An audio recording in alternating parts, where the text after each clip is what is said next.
അല്ല, പക്ഷെ പൊതുവേ മഹർഷിമാർക്കൊരു സ്വഭാവം നമ്മൾ ഈ പുരാണങ്ങളിലൊക്കെ കാണുന്നത്, ഈ ഇത്തരം ഘട്ടങ്ങളിലൊക്കെ പോയി ഈ ദേവന്മാരുടെ അടുത്ത് പോയി ശുപാർശ ചെയ്യുകയോ നിവേദനം നടത്തുകയോ ചെയ്യുന്ന ഒരു സ്വഭാവം. ഉദാഹരണം പറയാമോ? പല ഈ മഹാവിഷ്ണുവിൻ്റെ തന്നെ പല അവതാരങ്ങൾക്കും കാരണമാവുന്നത് മഹർഷിമാരുടെ ഇതുപോലത്തെ ശുപാർശയല്ല. അത് ലോകം അപകടത്തിൽപ്പെട്ടിരിക്കുന്നു എന്ന് വരുമ്പോഴാണ്. അപ്പോൾ ഭൂമിദേവി ചെല്ലും, ഇവനെ കൊണ്ട് എനിക്ക് ജീവിക്കാൻ വയ്യ, അതുകൊണ്ട് പരിഹാരം ഉണ്ടാക്കണം. നാരദനും അങ്ങനെ ചെയ്യാം. ഇപ്പോൾ വേനൻ്റെ ഭരണം വന്നു, എല്ലാം തകർത്ത് തരിപ്പണമാക്കി വേനൻ. മഹർഷിമാർക്കും ജീവിക്കാൻ നിർത്തില്ല. ആശ്രമങ്ങളെല്ലാം കൊള്ള ചെയ്തു, തീ വച്ചു ആശ്രമങ്ങൾക്ക് മുഴുവനും. മഹർഷിമാരെയൊക്കെ പിടിച്ച് ശൂലത്തിൽ കോർത്ത് ചുട്ടെടുത്തു, തിന്നാനല്ല ചുട്ടുകൊല്ല്. അങ്ങനെ ഒരു അറുവല ആയിരുന്നു ഈ വേനൻ. അപ്പം ചെന്ന് പറഞ്ഞു. അപ്പോൾ ഭൂമിദേവി പശുവിൻ്റെ രൂപത്തിൽ ചെന്നിട്ട് ബ്രഹ്മാവിനോട് പറഞ്ഞു, ഇങ്ങനെ എനിക്ക് അവിടെ സഹിക്കാൻ വയ്യ, എൻ്റെ കാനനങ്ങളൊക്കെ വെട്ടിക്കളയുന്നു, എൻ്റെ രോമങ്ങൾ മുഴുവൻ പിഴുതു പറിക്കുന്നു. കാരണം ഭൂമിദേവിയെ സ്ത്രീയാണെന്ന് സങ്കല്പിച്ചാൽ ഭൂമിദേവിയുടെ രോമങ്ങളാണ്, ഇതെല്ലാം പിഴുതു പറിക്കുന്നു, ആശ്രമങ്ങൾ കൊള്ളയടിക്കുന്നു, എൻ്റെ ധനം മുഴുവൻ കവർന്നടിക്കുന്നു, നശിപ്പിക്കുന്നു, ജനങ്ങളെ ഉപദ്രവിക്കുന്നു, കൂട്ടമായിട്ട് ജനങ്ങളെ കൊല്ലുന്നു. അല്ല, ഇതൊന്നും ഇന്നലെയും തുടങ്ങിയതല്ല. ഇത് എങ്ങനെ നീറോ ചെയ്തതുപോലെ ചെയ്യുകയാണ്. നീറോയ്ക്ക് കൊല്ലുന്നത് വിനോദമായിരുന്നു. അല്ല, കാരണമുണ്ടായിട്ട് ശിക്ഷിക്കുകയല്ല, കൊല്ലുന്നതൊരു രസം. അവസാനം അമ്മയെയും കൂടി കൊന്നുകളഞ്ഞു. സ്വന്തം മാതാവിനെ, നൊന്ത് പ്രസവിച്ച മാതാവിനെയും കൂടി കൊന്നു നീറോ. അങ്ങനെ ഒരു നീറോ ആയിരുന്നു ഇദ്ദേഹം. ആര്? വേനൻ. അതൊരു ശുപാർശയല്ല, അത് ലോകത്തെ മുഴുവനും ബാധിച്ചിരിക്കുന്ന അഥവാ ശുപാർശയാണെങ്കിൽ തന്നെയും ആ ശുപാർശ നാം ഇന്ന് അർത്ഥമാക്കുന്ന തരത്തിലുള്ള ശുപാർശയല്ല. ഇതങ്ങനെയല്ല. ഒരു വ്യക്തിയെ സഹായിക്കാൻ ചെന്ന് പറയുകയാണ്, ആ വ്യക്തിയോട് ഇവർക്ക് കടപ്പാടുമുണ്ട്, ആ വ്യക്തി ഇവരെ ആദരിക്കുന്ന ആൾ ഇവരെ സഹായിക്കുന്ന ആളുമായിരുന്നു. ഇപ്പോൾ തൽക്കാലം ഇല്ലെങ്കിലും അയാൾ വീണ്ടും ഭരണത്തിൽ വരണമെന്ന് ഇവർക്ക് ആഗ്രഹമുണ്ടെന്നാണ് അതിൻ്റെ അർത്ഥം. അതിൽ മഹർഷിമാരുടെ ഒരു സ്വാർത്ഥതയുണ്ട്, മറ്റേതിൽ മഹർഷിമാരുടെ സ്വാർത്ഥത ഇല്ല. എന്നല്ല, മഹർഷിമാർ തന്നെയാണ് അവനെ കൊന്നത്. ആരെ? ഈ വേനന്. മഹർഷിമാർ തന്നെ കൂട്ടം ചേർന്ന് ബലമായിട്ട് ശാരീരികമായ ബലം പ്രയോഗിച്ച് വേനനെ പിടിച്ച് കിടത്തി അവൻ്റെ തൊട്ട കടഞ്ഞ് അവൻ്റെ തൊടയിൽ നിന്ന് ഒരു പുത്രനെ ഉൽപ്പാദിപ്പിക്കുക. അതായിട്ടില്ലേ ഇത്? അതാണ് പൃഥു ചക്രവർത്തി. സൽഗുണസമ്പന്നനായ പൃഥു ജന്മമെടുക്കുന്നത് അതിൽ നിന്നാണ്. പൃഥു വന്നതോടുകൂടി പിന്നീട് ലോകത്തിന് ശാന്തിയായി, ലോകത്തിൽ സമ്പത്തുണ്ടായി, മഴ പെയ്യാതിരുന്ന ലോകത്തിൽ മഴ പെയ്തു, അനാവൃഷ്ടി ഇല്ലാതെയായി, ഈതിബാധകളെല്ലാം നീങ്ങി, പഴയതുപോലെ അദ്ദേഹം സമൃദ്ധമായ ഭരണം ജനങ്ങൾക്ക് കൊടുത്ത് ജനങ്ങളെ ക്ഷേമ ഐശ്വര്യങ്ങളിലേക്ക് ഉയർത്തി. അവിടെ അങ്ങനെയല്ല, പൊതുവായ ഒരു നാശം വരുമ്പോൾ ആ പൊതുവായ നാശത്തിൻ്റെ പരിഹാരം എന്ന അർത്ഥത്തിലാണ് ദേവന്മാരും ഋഷികളും കൂടി പോയി എന്ന് പറയപ്പോൾ ചെന്ന് ബ്രഹ്മാവിനെ കാണും, അല്ലെങ്കിൽ വിഷ്ണുവിനെ കാണും, അല്ലെങ്കിൽ ശിവനെ തന്നെയും കാണും. ഇതങ്ങനെയല്ല. ഒരു വ്യക്തി തപസ് ചെയ്യുന്നു, ആ വ്യക്തിയെ തപസ് ചെയ്യുന്നിട്ട് നിങ്ങൾ പ്രത്യക്ഷപ്പെടുന്നില്ലെന്നാണ് ചെന്ന് ചോദിക്കുന്നത്. അതുപോലെയല്ല ഭൂമിക്ക് മൊത്തത്തിൽ അപകടം വരുമ്പോൾ ചെന്ന് പറയുന്നത്, അല്ലെങ്കിൽ ജനങ്ങൾക്ക് മൊത്തത്തിൽ അപകടം വരുമ്പോൾ ചെന്ന് പറയുന്നത്. വ്യത്യാസമില്ലേ? ഇതൊരു വ്യക്തിക്ക് വേണ്ടി ശുപാർശ ചെയ്യാം.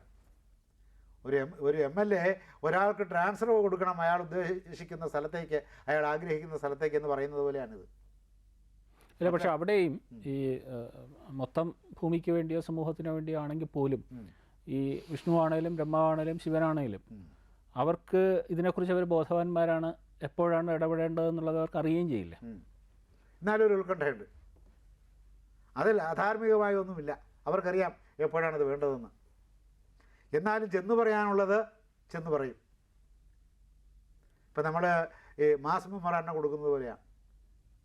ഇതൊക്കെ ഗവൺമെൻറ്റിന് അറിയാം, ഗവൺമെൻറ് ചെയ്യും എന്ന് തന്നെയാണല്ലോ സങ്കല്പിച്ചിരിക്കുന്നത്. ഇപ്പം താമസിപ്പിക്കുന്നത് എന്തിനാണെന്നാണ്.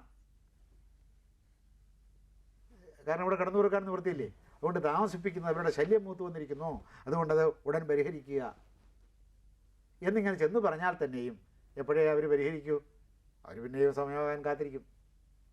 ഇപ്പോൾ രാവണനെ കൊല്ലണമെന്ന് പറഞ്ഞ് എന്നിട്ട് രാവണനെ കൊന്നില്ല.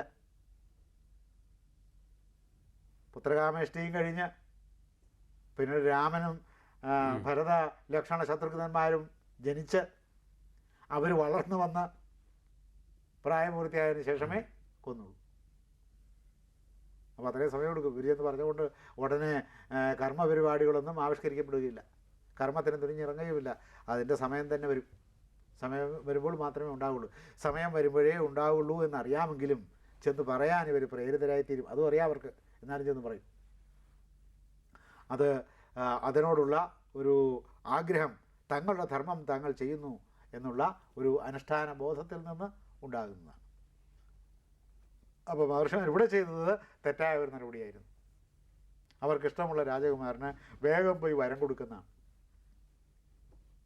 അപ്പോൾ യുദ്ധത്തിൽ ധർമ്മം പരിപൂർണമായും പാലിക്കുന്നു എന്ന് ശിവൻ നേരിട്ട് ബോധ്യപ്പെട്ടു, പാലിച്ചു. അത് അത്ഭുതകരമായ ഒരു സംഗതിയായിട്ട് ശിവന് തോന്നി. എന്താണ്? അർജുനൻ്റെ ജീവൻ അപകടത്തിൽപ്പെട്ടിരിക്കുകയാണ്. അദ്ദേഹത്തിൻ്റെ ആയുധങ്ങളെല്ലാം, അമ്പുകളെല്ലാം നഷ്ടപ്പെട്ടു. അമ്പൊടുങ്ങാത്തതെന്ന് അദ്ദേഹം വിശ്വസിച്ചിരുന്നതും അഗ്നിദേവൻ അങ്ങനെ പറഞ്ഞ് ധരിപ്പിച്ച് അദ്ദേഹത്തിന് സമ്മാനിച്ചതുമായ ആവനാഴിയിലാണ് അമ്പൊടുങ്ങിപ്പോയത്. ഒരിക്കലും നടക്കില്ലാത്തൊരു സംഗതി.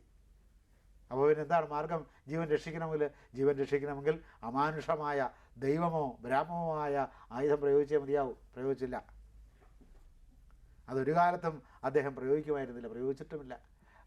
അശ്വത്ഥാമാവ് ബ്രഹ്മശിരോസ്ത്രം പ്രയോഗിച്ചപ്പോഴും വ്യാസൻ പറഞ്ഞപ്പോഴേ അർജുനൻ ബ്രഹ്മശിരോസ്ത്രം പ്രയോഗിച്ചുള്ളൂ. അശ്വത്ഥാമാവിനോട് ബ്രഹ്മശിരോസ്ത്രം, ഉണ്ണി ബ്രഹ്മശിരോസ്ത്രം നീ സംഹരിക്കുക, ലോകം മുഴുവൻ പിടിച്ചു പോകും.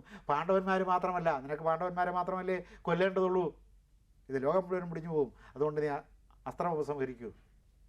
അപ്പോൾ അശ്വത്ഥാമാവ് പറഞ്ഞു, എന്തായാലും പ്രയോഗിച്ചു പോയില്ലേ, ഞാനത് പിൻവലിക്കുകയില്ല. പിൻവലിക്കാനായി അറിഞ്ഞുകൂടാന്നുണ്ടോ? പിൻവലിക്കാൻ അറിഞ്ഞുകൂടാ? പിൻവലിക്കാൻ അറിയാം. പിൻവലിച്ചാൽ പിൻവലിക്കുന്നവൻ മുടിയും. അതാണ്, അങ്ങനെ ഒരു ഏനക്കേടുണ്ട് അതിന്. പിൻവലിച്ചാൽ പിൻവലിക്കുന്നവൻ അതോട് മുടിഞ്ഞു പോകും. പ്രത്യേകിച്ചും അത് സ്വാർത്ഥ ഉദ്ദേശത്തോടെയാണ് പ്രയോഗിച്ചതെങ്കിൽ. അർജുനൻ സ്വാർത്ഥ ഉദ്ദേശത്തോടെയല്ല പ്രയോഗിച്ചത്. മാത്രമല്ല, അർജുനനേക്കാൾ വലിയവനാണെന്ന് എല്ലാവർക്കും അറിയാവുന്ന വ്യാസൻ പറഞ്ഞിട്ടാണ് പ്രയോഗിച്ചത്. മാത്രവുമല്ല, ഇതിനെ തടഞ്ഞു നിർത്താനാണ്, പ്രതിരോധിക്കാനാണ്. പ്രതിരോധം എന്ന നിലയിലുള്ള പ്രയോഗവുമായിരുന്നു, പ്രതിരോധിക്കാൻ വേണ്ടിയാണ്. വ്യാസൻ്റെ അനുജ്ഞയും കിട്ടി. വ്യാസൻ്റെ അനുജ്ഞ കിട്ടിയാൽ എന്തും ചെയ്യാം. എന്താണ്? സർവജ്ഞൻ, ത്രികാലജ്ഞൻ. പിന്നെ അവരുടെ പിതാമഹൻ. അതിനെന്തെങ്കിലും തരക്കേടുണ്ടെങ്കിൽ ആ തരക്കേട് ആര് വഹിച്ചോളും? അത് വ്യാസൻ വഹിച്ചോളും. പിൻവലിച്ചില്ല. അപ്പം അത്തരമൊരു പ്രതിസന്ധി ഘട്ടത്തിൽ പോലും അർജുനൻ ഇത് ചെയ്യാത്തയാളാണ്.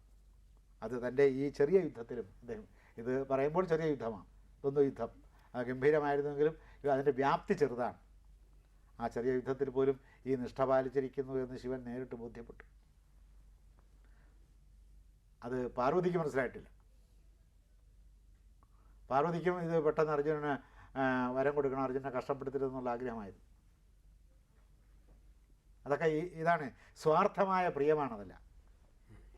ശിവന് സ്വാർത്ഥമായ പ്രിയമല്ല ഉള്ളത്. ഇവൻ്റെ സ്വഭാവം എന്താണെന്ന് അറിയണം. കൊടുക്കാൻ പോകുന്നത് അങ്ങനത്തെ ആയുധമാണ്.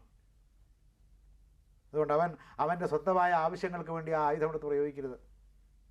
അതുകൊണ്ട് അത് പരിശോധിച്ചിട്ടേ കൊടുക്കുള്ളൂ. അങ്ങനെ പരിശോധിച്ചപ്പോൾ അദ്ദേഹത്തിൻ്റെ ആയുർഹാനിയിൽ പോലും അസംഗതമായ അസ്ത്രങ്ങളെടുത്ത് പ്രയോഗിക്കില്ല എന്ന് നേരിട്ട് ബോധ്യപ്പെട്ടു പശുപതിക്ക്. പശുപതി എന്ന് വെച്ചാൽ എല്ലാ ജീവന്മാരുടെയും അധിപൻ എന്നാണ് അർത്ഥം.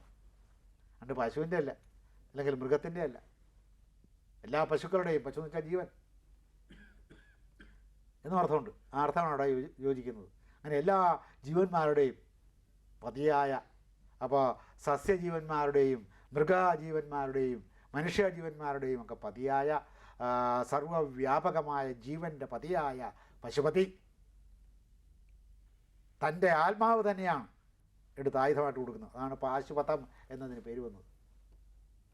ആ ഒറ്റ ആയുധമെടുത്ത് പിടിച്ചാൽ മതി, അതിൽ നിന്ന് അനേകം അസ്ത്രങ്ങൾ പുറപ്പെടും, അതിൽ നിന്ന് അനേകം കൂർത്തുമൂർത്ത കുന്തങ്ങൾ പുറപ്പെടും, അതിൽ നിന്ന് അനേകം നാരാജങ്ങൾ പുറപ്പെടും, അതിൽ നിന്ന് അനേകം ഭിണ്ടിപാലങ്ങൾ പുറപ്പെടും.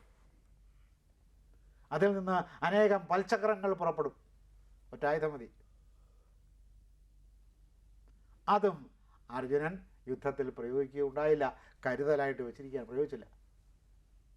കർണൻ്റെലാണ് ഇട്ടിരുന്നെങ്കിലോ ആദ്യം തന്നെ എടുത്ത് പ്രയോഗിക്കും. ഇതാണ് വ്യത്യാസം. ഇവർ തമ്മിലുള്ള സ്വഭാവത്തിൻ്റെ വ്യത്യാസം അതാണ്. ആ വ്യത്യാസമുണ്ട്. അത് കാണാതെ പോകാൻ പാടില്ല. അതൊന്നും ആളുകൾ ശ്രദ്ധിക്കുന്നില്ല. വായിക്കുന്നവരോ നിരൂപണം എഴുതുന്നവരോ ഒന്നും അത് ശ്രദ്ധിക്കുന്നില്ല. വെറുതെ കർണനെ അധാർമികമായി കൊന്നു എന്ന് മാത്രം പറഞ്ഞ് വിട്ടുകളയും.